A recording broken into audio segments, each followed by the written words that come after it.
എറണാകുളം അങ്കമാലി അതിരൂപതയിൽ വീണ്ടും ഭൂമി കച്ചവട വിവാദം. അതിരൂപതയുടെ ഉടമസ്ഥതയിലുള്ള ഭൂമി വിൽക്കാൻ കർദിനാൾ ജോർജ് ആലഞ്ചേരിയുടെ ഒത്താശയോടെ വ്യാജ പട്ടയം ചമച്ചുവെന്നാണ് പുതിയ പരാതി. കർദിനാൾ ഉൾപ്പെടെയുള്ളവർക്കെതിരെ കേസെടുക്കണമെന്നാവശ്യപ്പെട്ട് അഭിഭാഷകനായ പോളച്ചൻ പുതുപ്പാറ എറണാകുളം സെൻട്രൽ സ്റ്റേഷനിൽ പരാതി കൊടുത്തു. എറണാകുളം അങ്കമാലി അതിരൂപതയുടെ കൈവശമുണ്ടായിരുന്ന വാഴക്കാലിലെ സ്ഥലം വിൽപ്പന നടത്തിയത് വ്യാജരേഖ ചമച്ചാണെന്നാണ് പുതിയ ആരോപണം.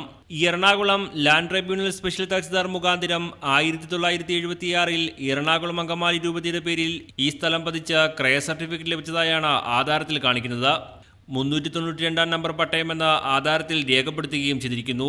എന്നാൽ 1992 മാത്രം നിലവിൽ വന്ന എറണാകുളം അങ്കമാലി അതിരൂപതയുടെ പേരിൽ 76 പട്ടയം ലഭിച്ചുവെന്നത് തിരിമറി നടത്തിയ തെളിവാണെന്നാണ് ആരോപണം. വിവരാവകാശ പ്രകാരം ലഭിച്ച രേഖകളിൽ ഈ നമ്പറിൽ കുഞ്ഞുത്താത്തി എന്ന പേരിൽ കുടികിടപ്പ് പതിച്ചു കൊടുത്ത രേഖകളാണുള്ളത്. എറണാകുളം അങ്കമാലി അതിരൂപതയിലെ ആലോചനാ സമിതിയിൽ നടന്ന ഡിസ്കഷനാണ്.